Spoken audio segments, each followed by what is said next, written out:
Ko'rdingizmi, oyijonisi? Jonim bolammi?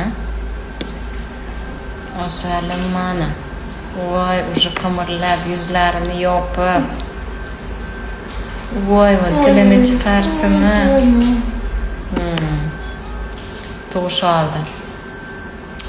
Qimillamasa nima edi? Hozir tinchgina uxlayotdi. Yuziga qo'lini qo'yishin.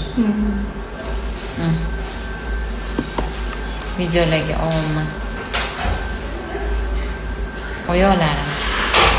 Jonim mani. Hozir yana yuzini ochamiz, qimirlatamiz. Soat 10:30. Xabari yo'q homiladorlarim, meni kechiringlar. Sizlarga aytmasdan mana shunaqa jonli navbatlar ham umuman. Chunki aytsak odam ko'payib ketadi, keyin ertalab soat 8 dan ish boshlolmay qolamiz.